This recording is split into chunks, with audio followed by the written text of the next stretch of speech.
Hello, friends. This is Dave Hurwitz, executive editor at ClassicsToday.com. You asked for a chat about the latest Schreker disc on Deutsche Grammophon, actually, by Christoph Eschenbach. It is so funny how these major labels, play catch-up. I mean, Schreker, actually, he pronounced it Schreker, but I'm not going to. I don't care. Anyway, Schreker has been a thing for decades now. Actually, there was a whole series of his stuff on EMI and on Capriccio and Koch and Chandos and Naxos has got it. All these labels have been doing his music, and we all know it's absolutely glorious. I mean, of course, Decca did do Die Gezeichneten as part of its Entartete Musik series and the birthday of the Infanta, the ballet. So yeah, I mean, he's popped up here and there briefly. But Deutsche Grammophon, which you think as the German label would do this great German composer some justice, they're just getting around to it now. Thank goodness Christoph Eschenbach loves Schreker, and he's doing it. I mean, this is... Look, here's the bottom line. Get this. It's marvelous. I mean, I could almost forgive Eschenbach his ceaseless promotion of pianist Simon Bartow. This is so good. Almost, but not quite forgive him. Anyway, this is just wonderful. Absolutely wonderful. I'll tell you what's on it, and then turn you loose. First, we get the Nachtstück from the opera Die Ferne Klang. Well, what is Die Ferne Klang? A Ferne Klang is a distant sound. It's an opera about a composer. These fin de siècle guys, they were so narcissistic. It's an opera about a composer who is looking for a distant sound to, give him inspiration or something. I don't know. He's living in Vienna. He has a girlfriend. He dumps her to go to Venice because people always look for things in Venice. Remember Death in Venice, People go to Venice. It's symbolic. It's all so symbolic. He's looking for his distant sound. And he misses his girlfriend, and he finds her, and she's become a high-class hooker, and he rejects her and abandons her again. And then he produces his opera, of course, which is a bomb, and she's there, and he's dying, and they're redeemed in death, and he finally hears his distant sound. I mean, it's such hooey. But that's not the point. The point is that the music is gorgeous. Schreker was a master of, it says so in the notes, master of sound. He was. He was not a line guy. He was a chord guy. Big time. He was into sonority, and he was an amazing orchestrator. He just created luscious, voluptuous sounds. Like Korngold did a lot of the same stuff, although Korngold's style is actually a lot more contrapuntally intricate. This is not. Actually, in many ways, his style is quite simple, rhythmically and harmonically, but it's saturated with this just luminous, voluptuous sonority, even when he's writing for small forces.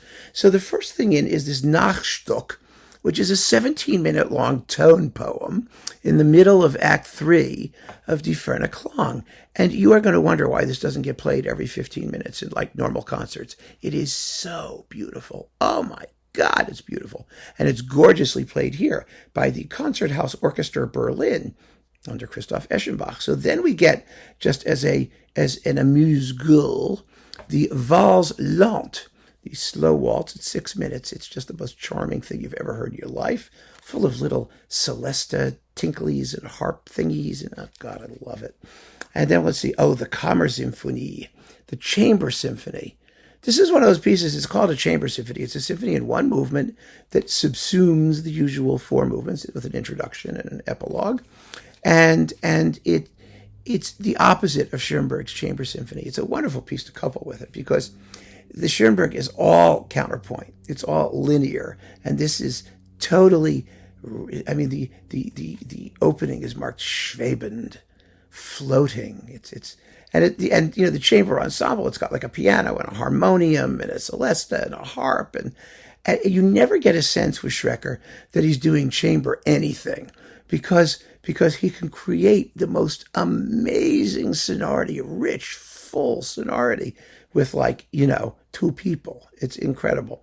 So the Chamber Symphony is glorious. It's been recorded a lot of times now. It really has. I mean, Valse did it. Michael Gielan did it. I mean, a whole bunch of people did it. But it's just magnificent. And so, yes, great to have that.